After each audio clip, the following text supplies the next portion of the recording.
Bonsoir mes amis. En cette même année 1983, je fus présenté à la FIAC, Foire internationale d'art contemporain. C'est Iris qui fut invité. Comme elle n'avait pas d'argent pour s'offrir un stand et que l'organisation de l'événement ne pouvait pas se passer d'une telle célébrité, on lui proposa le mur dans l'escalier qui allait aux toilettes. Pour présenter un tableau spectacle animé en musique et apportant de telles sensations de bien-être, demandant de la concentration, on ne peut pas se dire que l'endroit fut idéal, avec le passage des gens allant faire leurs besoins. Iris avait un assistant bénévole que je trouvais trop léger et superficiel. Il lui conseilla de doubler le prix que je lui avais indiqué en rapport avec mes tableaux déjà vendus. Comme il ne fut pas vendu, bien qu'une américaine s'intéressât à l'œuvre, ils baissèrent le prix le deuxième jour. Puis encore une fois, le troisième. Ça faisait bien. Il ne fut pas vendu. À cette occasion, le maire de Paris vint visiter le Grand Palais et je lui fus présenté dans le salon réservé aux VIP grâce à Iris.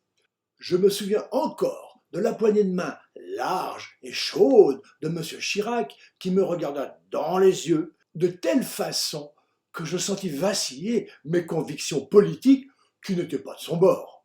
Après, comme je parlais à ses conseillers de mes projets, ils me dirent d'aller trouver le maire alors que je savais que ce n'était pas le moment et que j'aurais préféré obtenir un rendez-vous. Quand je lui exposai mes projets, ce n'était plus le même homme, chaleureux en quête d'électeurs potentiels. Je n'étais plus pour lui qu'un encombrant sollicitaire. Et il me dit « On verra ça, on verra ça ». Évidemment, je n'ai rien vu. Plus tard, Iris m'obtint une commande des parfums Caron pour animer en musique 2 tableaux représentant l'image sur le flacon de Inspiration nocturne, fortement inspiré du peintre Delaunay, et qu'ils présentèrent dans la vitrine de leur boutique avenue Montaigne. Ça m'a amusé et détendu de faire autre chose que ma recherche. À cette époque où je cherchais tous les moyens pour relier l'image et le son dans une approche d'art total, j'imaginais des canons à parfum dont on a parlé dans la presse. Ils devaient diffuser différents parfums évoquant la nature en relation avec les sons graves, médiums et aigus, suivant tout un tableau que j'avais mis au point. Ce devait être projeté par des ventilateurs chauds, froids et même secs ou humides. Les nez du parfumeur, c'est-à-dire ceux qui créent les parfums, que j'espérais intéressés par le projet, me mirent en garde que les mélanges pouvaient devenir très désagréables et j'abandonnai cette idée. Cependant, je fis des essais avec des petits ventilateurs actionnés par la musique. Ça marchait bien, mais avec le temps que le vent nous atteigne, la musique était passée à autre chose. Et surtout, on s'enrhumait, chauffe, abandonné aussi.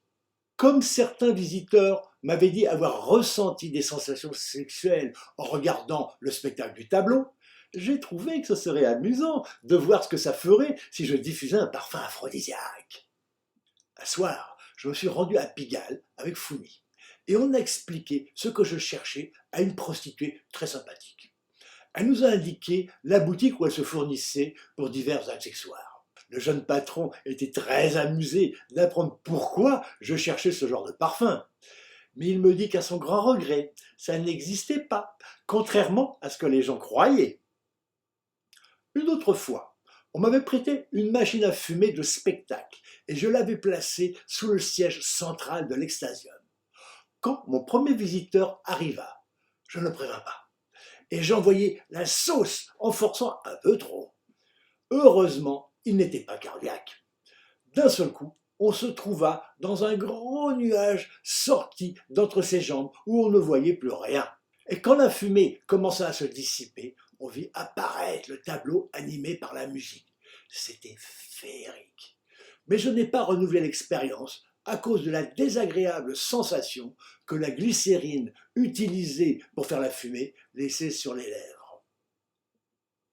Un jour que j'attendais le métro sur le quai de la station Sèvres-Babylone pour me rendre à un cours, je vis une belle jeune femme avec qui j'engageai immédiatement la conversation. J'ai appris qu'elle était militaire, ce qui me surprit, et qu'elle était en permission. Il ne me fallut que peu de temps pour la décider à changer de direction et de partir avec moi à Courbevoie.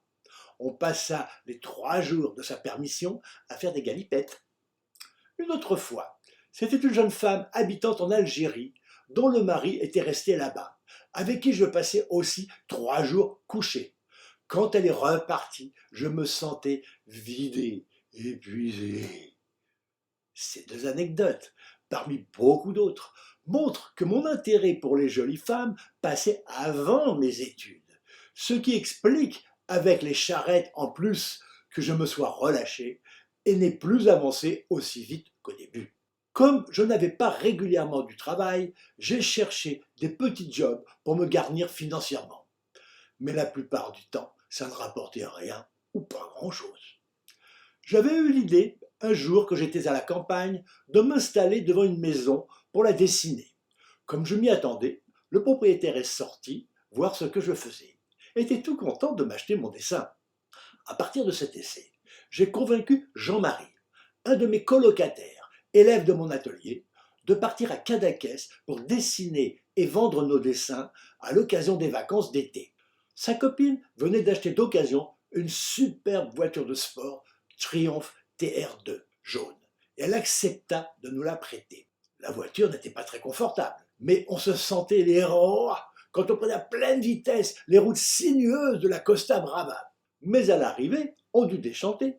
Il n'y avait pas d'endroit qu'on puisse dessiner et vendre. Comme on n'avait pas d'argent, on dormit à la belle étoile, seulement enroulé dans une couverture sur un chemin en terre battue, dans les hauteurs d'où on avait une vue super sur Cadaqués et ses petites criques. On repartit plus au sud jusqu'à Blanes, mais nulle part on ne pouvait voir les maisons particulières cachées par de la verdure. On se résigna à dessiner les paysages qui nous entouraient et on présentait nos dessins sur les trottoirs.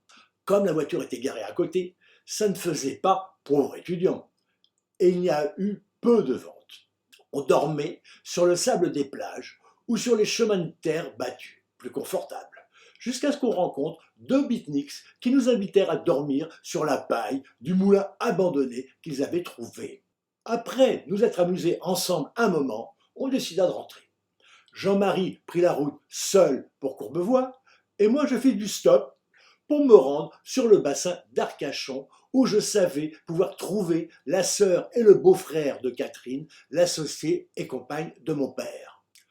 Je fus chaleureusement accueilli. Et là, avec toutes ces maisons, je pus dessiner et vendre autant de dessins que je souhaitais avant de remonter à Paris.